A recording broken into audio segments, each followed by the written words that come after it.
हम संगीता ठाकुर स्वागत करे छी अपन यूट्यूब चैनल मिथिला के नगरिया में। आइ के एहि वीडियो में सप्ताह विपता कथा सुनाब। तो चलू कथा सुने से पहले चैनल के सब्सक्राइब जरूर कर लेब। फागुन मास छले, फगुआ के परात छल। आइ माय सब डोरा बन्हैत रहथिन, कथा सुनै छलखिन। सलखी एलन नल राजा के आंगन आ हुनका स्त्री के कहलकनि, महात्माइन अहूँ यदि डोरा बान्हितों तो रोहिदासक दोसराइत होइत। रानी सलखी के कहलखिन, हमरो डोरा आनि दे। डोरा मंगा क 3 गांठ द क पहिर लेलनि। राजा के राति जहन भोजन देब गेलखिन त आन दिन दै छलखिन बाँहि उघारि क, आ आइ ओ बाँहि झाँपि क देलखिन। तै पर राजा पूछलखिन जे की कारण अछि, आइ अहाँ हमरा बाँहि झाँपि क भोजन दै छी, से दोसर दिन त बाँहि उघारि क भोजन दै छलहुँ। ओ राजा बाँहि उघारि क देख लेलखिन त रानी डोरा बन्हने छलखिन। त राजा कहलखिन, तै पर सोन रूप पहिरे के अहाँ के शरीर में जगह नहीं अछि, आइ की लाल ताग बान्हि लेलहुँ। से कहि क राजा हुनका डोरा के तोड़ि क फेंक देलखिन। प्रातः काल जखन सलखी एलखिन अंगना फेर बाहर ला त कहलखिन, ये मलकाइन जाहि डोरा के अतेक पूजा पाठ क क बन्हलहुँ तकरा बारहन सूप लगै अछि। रानी फेर गंगा जल से धो क पहिर लेलनि। पुनः राजा के भोजन देब गेलखिन। तहि पर राजा कहलखिन, अहाँ बहुत जिद्दी छी। ओ डोरा के तोड़ि दीप के टेमी पर डालि देलखिन। एहि सँ सप्ताह के समस्त देह में फौका भ गेलनि। ओहि पर विपता कहलखिन, जे कि सप्ताह के बहिन छलखिन, ओ कहलखिन जे आब लगै अछि राजा के छतिक भाइब आबि गेल छल। राति में जहन राजा रानी दुनू प्राणी घर में सुतल रहथिन, तखन सप्ताह आबि हुनका दुनू धुरखुर पर हाथ द ठाढ़ भ गेलखिन आ राजा रानी से प्रश्न केलखिन जे रजबा रनिया सुतल छ कि जागल। राजा कहलखिन, सुतलो छी, जागलो छी, आ मोने मन पछतेबो करे छी, नवारी की बुढ़ारी। राजा कहलखिन सप्ताह से जे आइ जाओ, काल्हि हमर लोकनि अपना घर में विचार क लेब, तखन अहाँ के हम जवाब दे। ई सुनि क सप्ताह अंतर ध्यान भ गेलखिन। जखन फेर प्रातः राति जे भेल त फेर उपस्थित भेलखिन। राजा से पूछलखिन जे अपना में विचार अहाँ सब केलहुँ कि नहीं, अगर केलहुँ त जवाब दिया। नवारी की बुढ़ारी दुनू प्राणी सम्मति से कहलखिन, अपना दुनू सहमति से कहलखिन जे नवारी दुख तो बर्दाश्त कैल जा सकै अछि, लेकिन बुढ़ारी में दुख बर्दाश्त नहीं हैत। एहि जवाबक किछुए दिन भीतर हुनका सब संपत्ति नष्ट भ गेलनि। जे नौकर चाकर हिनका ओहिठाम काज क गुजर करे छला, तकरो ओहिठाम राजा के मजदूरी करऽ पड़लनि। जे दासी हिनका ओहिठाम कुटौन पिसौन करे छलखिन, हुनका ओहिठाम रानी के जाकर कुटौन पिसौन करऽ पड़लनि। किछु दिन बादक राजा रानी से कहलखिन जे यो राजा, जहि देश में सोना के मोर पहिर क विवाह केने रही, ओहि देश में खुरपी से बोनि करे छी से नहीं नीक लगै अछि। एहि विचार पर दुनू प्राणी सहमत भेला। आ बाद में जहन देश छोड़बाक हेतु रास्ता के खर्चा के प्रबंध में रानी लगली त घर में किछ नहीं भेटलनि। दुरागमन समय में जे रानी के पेटार में कसायक तम घैल छलनि, ओ एकटा मात्र बेच गेल छलनि। ओ संग ल रास्ता के खर्चा लेल अपन रखि लेलथि। जहन घर छोड़ विदा होबऽ लगलखिन, तहन हुनका प्रिय दासी एकटा सलखी जे छलखिन, ओ पूछलखिन जे अहाँ त जाय छी मलकाइन, हमरा लोकनि के की उपाय हैत। ताहि पर रानी किछु सोचि कहलखिन, तोरो लोकनि हमरे संग चल। तखन सब गोटे ओहिठाम से विदा भ गेला। एहि बात के देख क सप्ताह अपन बहिन विपता से कहे छथिन, एहि राजा रानी के त अपन दिन काटऽ पहाड़ भ जेतै। आ तहन सबके संग क क ल क विदा भेल। ताहि पर विपता सप्ताह के पुनः कहलखिन जे तोही त छ, तोहर कुदृष्टि जकरा पर पड़त तिनका कतौ चैन भेटतनि। ई दुनू बात करते छलखिन, दुनू बहिन के बीच होइते छलनि कि एहन अन्हर उठलै जे संग में जे नौकर चाकर छलनि सब कतौ उड़िया गेलखिन, भसिया गेलखिन। बच गेला मात्र दुनू प्राणी आ पुत्र रोहिदास। किछु दूर जहन आगा गेला त कतौ देखलखिन जे घोर सातुक भोज होइ छै। रानी अपन राजा से कहलखिन जे भोज में से कनियो मांगि क आनि दैतियै त रोहिदास अपन खैतथि। राजा के ई सुनि ओहि भोजक नजदीक जा ओहि भोज धारा से सातु मांगि आनलखिन। रानी ओहि सातु के ल अपन एकमात्र टा बालक छलन रोहिदास, से हिनका जांग पर बैठा क पुरैनी के पात पर सातु घोरऽ लगली। सप्ताह ओहिठाम बकक रूप धारण क ओहि सातू पर जाकर चटक क देलखिन। राजा कहलखिन, धकेलू बर खाय पेट नहीं भरे जाइत, चल जाय ई कही पृथ्वी के राजा कहलखिन जे अहाँ 4 चीर हो जे हम ओहि में सातू सौंपब। पृथ्वी चीर चीर भ गेलखिन, ओहि में सातू के सौंप देलखिन आ ओहि ठाम से विदा भ गेला। करकोटक जंगल में एकटा नागराज रहे छला। ओहि जंगल में कियो अगराही लगा देने छले। वो राजा नल के देख कर नल नल किलोल करऽ लगल। रानी एहि बात से सुनि कऽ राजा से कहलखिन, यो अहाँ के कियो शोर करी अछि। एहि बात पर राजा रानी के कहलखिन जे एहन दुर्दिन में हमरा किया शोर करत। लेकिन तैयो रानी के कहला पर नागक तकलीफ देख कर निरुपाय राजा अपन दुपटा के भेजा नागराज के अगराही से मुक्त करा देलखिन। मुक्त भेला के बाद नागराज राजा के डैस लेलक। राजा एहि बात के देख नागराज के कहलखिन जे उपकारक चुपकार केलहुं की। ताहि पर ओ नागराज राजा के कहलखिन जे हम अहाँ के उपकार केलहुं, अहाँ के जे रंग रूप अछि से देख कऽ कियो भीखो नहि देत, तऽ हम अहाँ के लेल रूप रंग लऽ लेलहुँ आ क्रूप कऽ देलहुँ। ओहिठाम से दुनू प्राणी बच्चा के संग लऽ विदा भेला। आगू जाइते जाइते एकटा विशाल धार देखलखिन। आब ओकरा पार कोना करब से पैघ समस्या उपस्थित भऽ गेलनि। राजा रानी से कहलखिन जे अहाँ के कंगना के छुरी बना कऽ आ खर काटि लबै छी आ बेढ़ बनायब, ताहि पर चढ़ि कऽ अपना लोकनि ई पार कऽ लेब। आ सेहा करबो करलखिन। बेढ़ के पानि में दह कऽ आ दुनू प्राणी बैस गेलखिन, बीच में रोहिदास के लेलखिन। ई देख कऽ पुनः सप्ता आ विपता कहलखिन जे रजबा रानिया के कोन विपत पड़ले, कारण जे दुनू मांग के दुनू अपन बैसल अछि आनंद पूर्वक, बच्चा बीच में लेने अछि आ झिल्लर खेला रहल अछि। ई बात सुनि सप्ता मूसक रूप धारण कऽ पानि में जाकर उब डूब करऽ लगली। ई देख रानी कहलखिन राजा से जे एकरा यदि पानि से बाहर कऽ देतियै तऽ एकर प्राणो बचि जैते आ रोहिदास खेलबो करता। ई बात सुनि राजा ओहि मूस के पानि से बाहर कऽ देलखिन आ ओ मूस किछुए काल में खरक जे बेढ़ बनल छलै तकरा बीचे में काटि देलकै। जाहि कटला बाटे रोहिदास पानि में खसि पड़ला। संगे संगे धारक माछ, रहुआ, बुआर हुनका गिर लेलकनि। राजा लाख प्रयत्न केलखिन लेकिन ओ रोहिदास के नहीं ताकि सकलखिन। रोहिदास हुनका नहीं भेटलनि, जाहि से रानी के असीम दुख भेलनि। ओ धैर्य नहीं रख सकला आ कानऽ खींचऽ लगली। जय पर राजा कहलखिन, अगर अहाँ के बेटा रोहिदास हेता तो जरूर भेट जेता। ओहि ठाम से विदा भेला। आगू गेला तऽ एकटा गुल्लरि के गाछ देखलखिन। क्या दिन ने भोजन के भ गेल छलनि। ओ अपन बहुत बुझलखिन जे गुल्लर तोड़ि लेब आ कुछ खा लेब तऽ प्राण बचत। बहुत भूख लागि गेल छलनि हुनका। से सोचि ओ गुल्लर तोड़े के प्रयास करऽ लगलखिन। गुल्लर बहुत ऊंच छलै। एम्हर उम्हर देखलखिन, हुनका कुछ नहीं भेटलनि। तऽ ओ रानी के हाथ से कंगना लऽ लेलखिन आ ओ फेंक कऽ तोड़ऽ चाहलखिन। सप्ता महारानी के कोपक कारण ओ गाछे पर लटकि गेल कंगना।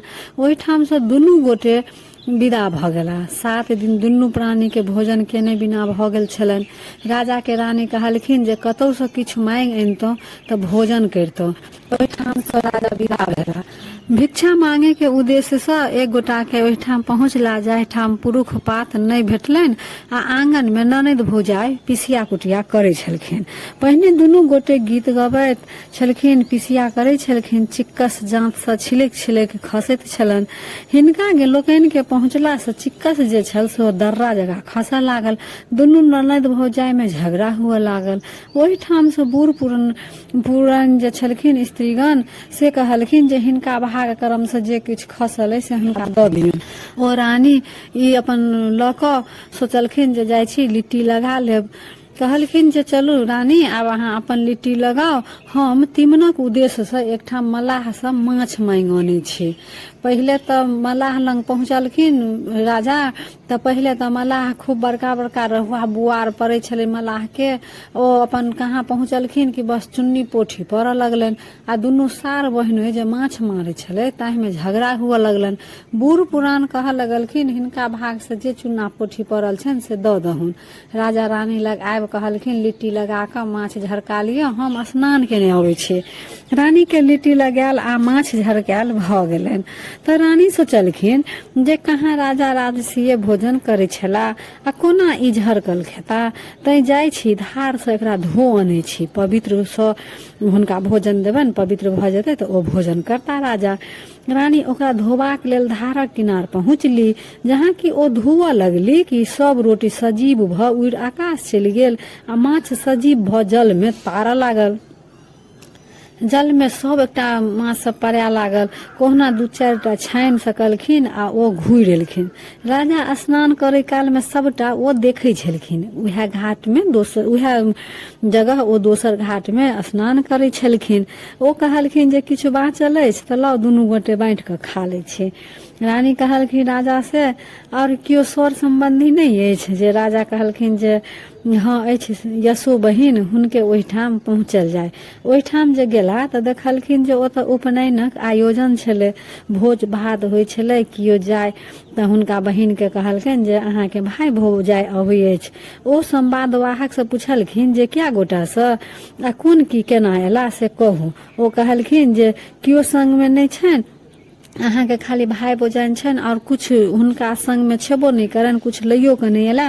ओही पर ओ कहलखिन जे ओ हमर भाई भौजाई कतऽ से आयत, से जाउ हुनका कार घर में बैसा देबनि, हम अबै छी। एक आंटी कूश आ एक कटिया पानि दऽ एबनि आ कहबनि जे जोर बंटता आ अपन ओतऽ बैठ कऽ खेता। भोजन उपरांत दासिन महात्माइन से कहलखिन से ये भाई भौजाई के भोजनो देबै। रानी कहलखिन जे मारबा रहन ओ कतऽ से हमर भाई भौजाई आयत। तहीं पर दासिन कहलखिन जे आयल अछि तऽ सएह कुछ देबै तऽ दऽ दियौन, ओ अपन भोजन कऽ लेती। तहन रानी कहलखिन देखी तऽ भंडार घर में किछु बाँचल छै। तऽ दासी गेलै देखे ला तऽ घर में देखलखिन तऽ कहलखिन मौसरी के दालि आ घोर बाँचल अछि। ओ दासी के कहलखिन जे दऽ अबहिन। ओ अपन मौसरी के दालि आ घोर जे बचल छलै से अपन ओ राजा रानी के दऽ एलखिन आ कहलखिन लिअ अपन बहिन अहाँ के भेजलक से इएह बचल छलै से इएह सब खाओ। से सब देख कर राजा रानी के बड्ड दुख भेलनि, राजा के बहुत असीम कष्ट भेलनि। तऽ ओ कहलखिन जे यह सामान अगर हमरा बहिन अपने हाथे दैत तऽ हम जरूर खैतौं, लेकिन अहाँ लऽ के एलौं तऽ ठीक अछि राखि दियौ। राजा के असीम दुख भेलनि बहिन पर आ ओ सप्ता विपता के कहलखिन जे एहन विपत देलौं तऽ पृथ्वी के 4 चीर करू, जाहि में एकरा धऽ देबै। किछुए क्षण में पृथ्वी 4 चीर भऽ गेलखिन। ओहि में राजा दालि आ घोर के राखि ओहिठाम से विदा भऽ गेला। पुनः रानी कहलखिन जे ये राजा आर कियो नहीं अछि अपन जे हुनका तऽ चलितौं। तऽ ओ राजा कहलखिन जे हाँ एकटा बंधु दोस्त अछि तऽ हुनके ओहिठाम चलल जा। ओतऽ पहुँचला तऽ जेहने आदर ओ पहिने करे छलखिन तेहने आदर ओ आइयो केलखिन। भोजन कराबे ला बैसला तऽ जतेक 56 प्रकार के पकवान भोजन में छलनि सब राजा कहाँ छुलखिन कि सब साग पात भऽ गेलनि। तरम कियारी बात जिम्मे बैसलो ओगर छागर भय गेल दंग दंग पर साग। मित्रक बेटी रानी के पूछलखिन जे ये मीत माय हार गाथा अबै अछि। रानी कहलखिन जे पहिले तऽ अबै छल, आब की हैत से नहीं जानै छी। एहि पर मित्रक बेटी हार गाथा लेल देलखिन। हार जहन गथैत रहथिन तऽ एकटा पिठरा नामक हंस आबि कऽ मोती के गिर लेलकनि। ताहि पर राजा रानी से कहलखिन, रानी राजा से कहलखिन यौ बड़ भारी बात भऽ गेल, सोना चोरी के कलंक लागि गेल। टाट काटि कऽ ओ दुनू प्राणी ओहिठाम से विदा भऽ गेला। किछु दूर आगू गेला के बाद रानी राजा से कहै छथिन ये राजा कने अहाँ अपन जांग खसेबतौ तऽ हम सुति रहितौं। राजा सेह केलखिन। एहि बात पर ई देख कऽ विपता सप्ता के कहलखिन जे एहन कोन विपति जाहि में साइयक जांग पर रनिया सुतल अछि आ झिहिर झिहिर बसात लगै अछि, से ई कोन विपति भेल। राजा के मन में एकटा पाप उत्पन्न भऽ गेलनि जे स्त्रीगण के उघैत फिरै छी, जँ दिन घुरत तऽ कतेक स्त्री भेट जायत। आ ओ रानी के माथ हटा कऽ सुतले छोड़ि चलबाक विचार से हुनका आंचर पर लिख देलकनि गुणमती ज धनी होइहा, जुनी करिहा नीच ज्ञाने, 3 मासक रस्ते रहिहा, 6 मासक रस्ते नहीं अबिहा। ई लिख हुनका छोड़ो विदा भऽ गेला। ओहिठाम से राजा विदा भऽ मथवासी जातिक ओहिठाम गेला आ पूछलखिन कियो नौकर राखब। ई सुनि कऽ ओ लोकनि पूछलखिन तो कोन काज करब। खर काटब आ चिलका खेलाब आ सिद्ध खायब सिद्ध नहीं खायब। ओतबे काल में माँ रानी पुनः ओही गाम में दोसर व्यक्ति के ओहिठाम पहुँच गेलखिन। ओ कहलखिन जे हमरा की उदासी राखब, ताहि पर जिनका ओ कहने रहथिन से कहलखिन दासी के जे अहाँ कोन काम करब। रानी कहलखिन अर्घा सराय माजब आ केश सिंदूर कऽ देब। राजा एक दिन जहन मालिक के आदेश पर खर काटऽ गेलखिन तऽ खर एक दिस कटै जाय आ दोसर दिस लागल जान हाँसू जे रहनि तकरा बेंग गिर गेलनि। आबि कऽ ओ अपन मालिक के कहलखिन यौ मालिक हाँसू बेंग गिर गेल। मालिक कहलखिन जे एहन नहीं सुनने छलिए, तदरंग पोनरंग छ कोनो मौगी के फुसियेलने हेबा ओकरे दऽ देने हेबक। ताहि पर राजा कहलखिन 12 बरख पूरल अबै अछि, मांगुक मुँहो नहीं देखलहुँ। अहाँ कि अगर हमरा पर विश्वास नहीं है तो हमरे बेच हाँसू कीन लिया। ओ राजा के तेली हाथे बेच कर हाँसू कीन लेलनि। रानी जहन अर्घा सराय माजऽ गेलखिन तऽ अर्घा सराय दहा गेलनि। ओ आबि कऽ मलकाइन के कहलखिन ये मलकाइन से अर्घा सराय तऽ सबटा दहा गेल। ओ कहलखिन मलकाइन जे एहन नहीं सुनने छलिए, बुझाइ अछि जे कोनो पुरुष के फुसिए ने छ ओकरे तू दऽ एलहक। रानियो वएह शब्द कहलखिन जे 12 बरख पूरल अबै अछि, कोनो पुरुषक मुँहो नहीं देखलहुँ। तहन अहाँके अगर विश्वास नहीं अछि तऽ हमरा बेच कऽ अर्घा सराय कीन लिअ। ओ रानी के लखेरिया हाथे बेच कर अर्घा सराय कीन लेलनि। एक समय में रानी पानि भरऽ पोखरी गेली तऽ ओहिठाम लोक सब डोरा बान्हैत छलखिन।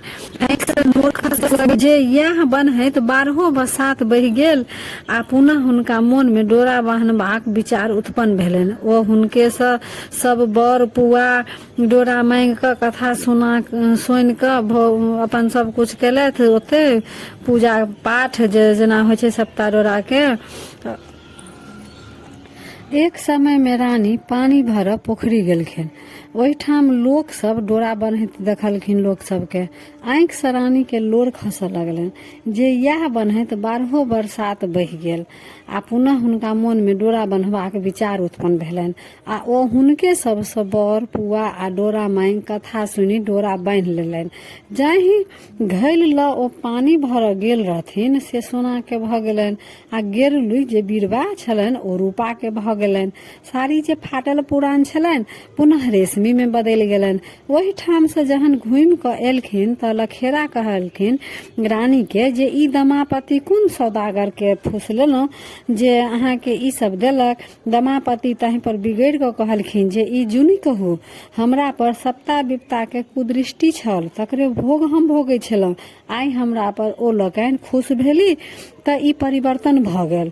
ताहि पर किछु अनमनसक होइत लखेरा कहलखिन दमापति के जे ई साड़ी तोरा पर शोभा नहीं दै छौ, दोसर साड़ी पहिर ले। ताहि पर रानी लखेरा से कहलखिन जे हम जे कुछ छुबै छियै सबटा पटोरे भऽ जाइ अछि, तैं अहाँ अपने से हमरा दिया। ओहि समय में ओहि गाम में एकटा राजा छलाह जे स्वर्गवासी भऽ गेल छलखिन। हुनका पुत्र नहीं छलनि। प्रजा सब विचार केलक जे बिना राजा के राजकाज कोना चलते। तै हेतु राजा के चयन करबाक लेल ओ की केलखिन, एकटा हाथी के अपना बुझलखिन जे हाथिये से राजा के चयन करवायल जाय। से कोना तऽ हाथी के सूर में गिरमल हार लटका देल जाय आ मैदान में समस्त गामक लोक ओहिठाम उपस्थित रहता। जकरा गाड़ा में हाथी माला पहिराइत सएह ओहि गाँव के राजा हैत। ठीक तहिना भेल। तहिना गामक एकटा नमहर मैदान में जतेक लोक छल सबके एकत्रित होबऽ लेल अपन कहल गेल। राजा नल अपना मालिक से आदेश लऽ कऽ जेबाक इच्छा जाहिर केलनि। ताहि पर ओ तेली जे मालिक छलनि से गारि पढ़ैत कहलखिन जे गाम में एहन एहन लोक अछि तऽ राजा हेबै हैत से तकर चिन्ते नहीं अछि आ तू राजा हेबा से तू की करबा, तू नहीं जो। बूढ़ पुरान ताहि पर कहलखिन जे जाय दियौ न राजा साहब, से की हेतै, ई जेना सब देखतै तेना इहो देखत। तेलिया के ओहिठाम एकटा कुकुर मरल पड़े छले।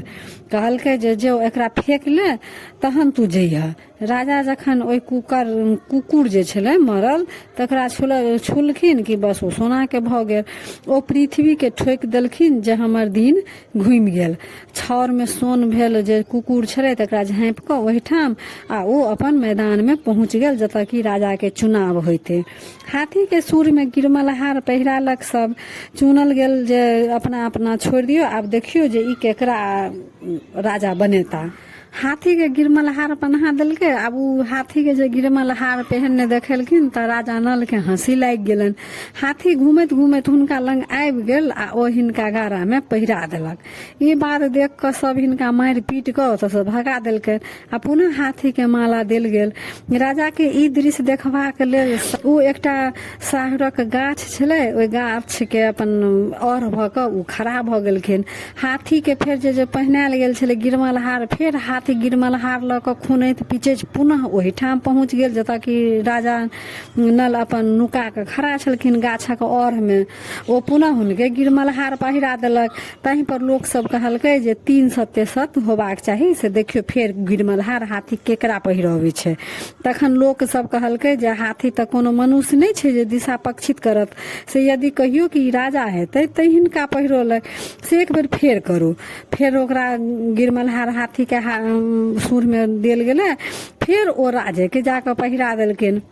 तऽ फेर गामक जे लोक सब छलै कहलकै कि जरूर ई पिछला जन्म के राजा हेथिन, तैं हिनका पहिरलक से हिनके राजा बनायल जाय। गामक लोक सब कहलकै जे हिनका 4 चंगेरा चूड़ा आ 4 बासन दही दहुन खेता आ चलि जेता आ अपने लोकनि राज बांटि लेब। ओ भोजन किया करता, ओ दान प्रदान कुमारी बटुक यज्ञ जाप कराबऽ लगला आ राजा काज सम्हारऽ लगला। ओहिठाम बूढ़ पुरान लोक सब कहलकै जे देखी हमरा तोरा जे राज होइत तऽ अतेक फुराइत से मतलब ई जरूर कहियो के राजा हेथिन, तैं हिनका अतेक करऽ अबै छनि। तखन एक दिन विप्ता सप्ता के कहलखिन जे आब राजा रानी के भेंट केना हेतै। विप्ता सप्ता के कहलखिन जे तोही न करबहक, जे की करबहक। राजा के एहन समय एलनि जे स्त्री के हुनका प्रसंग आवश्यक भऽ गेलनि। लखेरा के खबर कयल गेल जे एक डाला सोन आ रूप लेथुन आ राजा के संभाषणा जे छनि से पूरा करथुन। लखेरा अपन राजा के वासना पूरा करबाक हेतु बनि ठानि कऽ तैयार भेलनि। कारण लखेरा के काजे इएह छलै जे पैघ लोग के ओ मनोरंजन करै छलखिन। लेकिन सप्ता विप्ता कहलखिन जे तोही तऽ छ एहन में बसात बहेबन जे ई भऽ नहीं सकते, ई अपन जा नहीं सकता। राजा के ओहिठाम जहाँ की बुलाहट भेलनि जे राजा के एतऽ चलि लेल लखेरा के, कि सप्ता लखेरा के पेट में पैसि गेलखिन आ दर्दक एहन रूप लऽ लेलखिन जे ओ बाध्य भऽ गेला। लखेरा के दमापति के कहऽ पड़लनि जे हम निकास जाइ छी, तू राजा के पैर धोबियन। ओ जहन राजा के पैर धोबऽ लगलखिन तऽ राजा पैरक रुद्र रेखा देख कऽ दमापति के आंखि से नोर खसि पड़लनि। ओ 12 बरखक नोर राजा के पैर पर पड़लनि जे राजा के पैर पर फोका भऽ गेलनि। तहीं पर राजा दमापति से प्रश्न केलखिन जे हम एतऽ सरे सगुने एलहुँ आ अहाँ हमरा पैर पर नोर किया खसेलहुँ। दमापति कहे उठलखिन जे हमरो नल राजा छला, हुनको पैर में इएह रुद्र रेखा छलनि, तकरे पुनः देख हमरा अश्रुपात भऽ गेल। राजा ओहिठाम बहुत खुश भऽ पृथ्वी के ठोकि देलखिन जे रानी हमरा भेट गेली। तखन दमापति कहलखिन अहाँ जे उठि गेलहुँ तऽ हमरा लखेरा खिसियात, अहाँ लखेरा लेल लछटा रुपैया लियो, लहर पटोर लिया, ओहिसँ ओ लखेरा खुश भऽ जात आ हम जाइ छी। राजा अपने ओहिठाम से ओतऽ से चलि एला। लखेरा कहलखिन कि दमापति सौदागर तोही फुसियल, हमरा जे जुन कही लछटा रुपैया आ लहर पटोर राखल अछि। प्रातः काल राजा लखेरा के खबर केलनि जे हुनका जे दासी छनि हुनका से हमरा दऽ दिअ। तखन लखेरा दमापति के विदागरी रूप में विदा करे छथिन। ई तऽ जहन राजा डियोरी लग पहुँचली तखन कहलखिन अहाँ हमर परीक्षा लिअ। राजा कहलखिन एक बेर लटारम केलहुँ तकर फल तऽ अतेक भोगलहुँ आ फेर लटारम करे छी। तखन रानी अग्नि में प्रवेश भऽ आ ओहिठाम से दिव्य सुंदर भऽ बाहर भेली। राजा तहीं पर कहलखिन हमरो तो कोनो अनर्गल नहीं केलहुँ से। ताहीं पर रानी कहलखिन पुरुषक कोनो अति विश्वास नहीं हुनका एहन भेलनि जे धोती खूट में हुनका लहक गेलनि। दुनू गोटे पुनः रहऽ लगला। प्रजा के बीच में जो कोनो साधारण गप होय तो ओ कहऽ लगलखिन जे तेलिया डिंगरा जा भेलै आ लखेरा चेरी रानी। एहि बात के सुनि कऽ रानी के बड़ तकलीफ होइन। 4 गोटे लग कुछ कटलहुँ, चारू के कियो दंपति बाँटि दियो। बहिन लेल निपुर आ मीत बेटी लेल हार लऽ लिअ आ चलू अपना देश। ओहिठाम से दुनू प्राणी अपन विदा भेला। ओहिठाम से बहिनक ओहिठाम पहुँचला। बहिन के नेपुर पहिरा देलखिन। भाई के अयला पर जहन बहिन लोक सब बजाबऽ लगली तऽ भौज कहलखिन जेहने आदर ओहि दिन केने छलहुँ ततबे आदर आइयो करब, तऽ हम रहब आ नहि तऽ हम चलि जायब। ताहि पर नेपुर से आवाज बाहर आबऽ लगले, घुटुर मुटुर दाय असुरिन पाय। ताहि पर बहिन भौज से पूछलखिन जे ये भौजी नेपुर की बजै अछि। ताहि पर भौज कहलखिन जे आदर हमरा केने छी ने सएह बजै अछि। दमापति कहला पर पृथ्वी 4 चीर भऽ गेलखिन आ जे एहने आदर अहाँ हमरा केने रही। ओ देख बहिन के असीम तकलीफ भेलनि।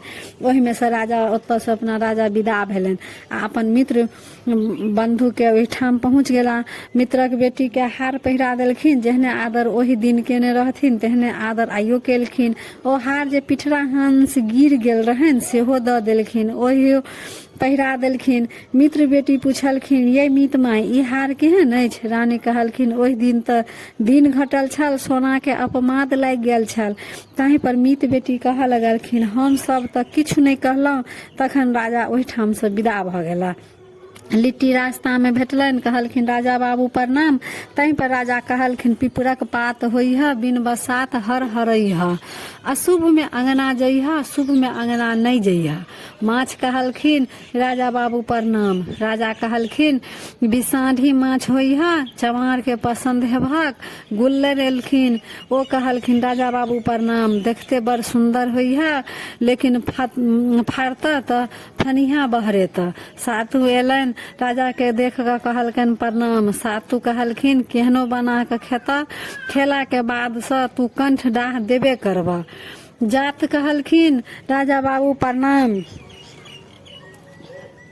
जात कहलखिन राजा बाबू प्रणाम। राजा कहलखिन जाह बिन चलौने नहीं चलबा, एक चुटकी छोड़ देता सह तोहर बोइन हेता।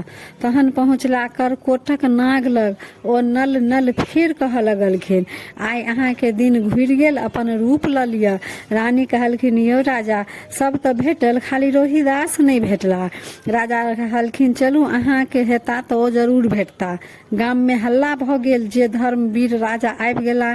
सलखी चेरी आ झांझी कुकुर सब दौड़लनि जे 12 बरख कारा खेला भऽ गेल। ताहि पर राजा कहलखिन हम आबि गेलहुँ, आब हम आबि गेलहुँ। मल्लाह सब अपन प्राचीन राजा के खुशी में राजा लेल नदी में माछ मारऽ गेला। ओहि माछ में एकटा माछ जे फंसल जे कि रोहिदास के गिरने छल। नवका मल्लाह सब कहऽ लागल जे राजा के नहि देबै, ओहिना माछ मांगऽ लगत। बुढ़वा सब कहलखिन जे हुनके जलकर छनि आ हुनके नहीं देबुन। 4 गोटा सब माछ उठा कऽ हुनका ओहिठाम लेने गेलै। राजा के महल में पहुँचल, ओ 5 टुक कपड़ा आ 5टा असरफी दऽ मल्लाह के देलखिन। माछ लऽ हवेली में पठा देलखिन। अपना जलकर माछ खेना बहुत दिन भऽ गेल, नीक कऽ बनाबू आ खायब। सलखी गेल माछ बनाबऽ, तहन माछ बाजे लागल सलखी लाभी दय पकड़ो, कनखुर धय उजार, हम रोहिदास एही में छियै। सलखी बाजल ये रानी हम नहीं माछ बनायब, माछ मुँह बजै अछि। एक बेर लटारम केलहुँ तऽ ई दशा भेल, आ फेर लटारम करे छी। अपने गेली माछ बनाबऽ रानी। मामा लाभी धय पकड़ू, कनखुर धय उजार, हम रोहिदास एही में छी। माय के दुनू बल भय गेलनि। ओहि में से निकलली रोहिदास मायक दूध पीबऽ लगला। सौंसे हल्ला भऽ गेल जे माछक पेट से बच्चा निकलल। मलाहिन एकटा जे छलै ओ हल्ला करऽ लागल जे हमर बच्चा डूबल छल, हमर बच्चा डूबल छल। राजा कहलखिन जे हवेली में हल्ला की के अछि, सभक निसाफ हम करै छी आ हमर निसाफ के करत। चामर चोली सील गेल दंपति लेल आ पाटल माहिनन लेल राजा कहलखिन जे हे सप्ता यदि अहाँ दहीन भेलहुँ तो हाँ ई फैसला एकर करब, अगर रानी के बेटा हेतै तो रानी के दूध से नहाब, आ अगर मलाहिन के बेटा हेतै तो मलाहिन के दूध से नहाइत। दमापति के दूधे रोहित दास नहेला, मलाहिनक छाती से दूध के कनी एकटा बुंदो नहीं निकललनि, आगू पाछू भेलनि से सबके होय, बीच में भेलनि से केकरो नहीं होय। तो ई रहा सप्ता विपता के कथा केहन लागल कमेंट जरूर करब। आ अगर यह कथा के अहाँ सब हिंदी में सुनऽ चाहे छी तो एकर हिंदी कथा के जे लिंक अछि से हम डिस्क्रिप्शन में दऽ देने रहब, ओहि लिंक पर जाकर अहाँ सब हिंदी में कथा सुनि लेब। पिछला साल एकटा कमेंट आयल छलै जे एहि कथा के हम सब हिंदी में सुनऽ चाहे छी, तो हिंदी में हम तो अपना चैनल पर नहीं देने छी, यूट्यूब पर हिंदी में सप्ता विपता के कथा बहुत कम देल छै कि मतलब नहिए देल छै हिंदी में, सब जगह मैथिलीए में सप्ता विपता के कथा भेटै अछि। तो हिंदी में अहाँ सब अगर सुनऽ चाहे छी तो एकर लिंक हम डिस्क्रिप्शन में देने छियै, तो ओ लिंक पर जाकर अहाँ हिंदी में सुनि सकै छी। तो फिर उपस्थित होइ छी एकटा नया वीडियो में नया जानकारी के साथ।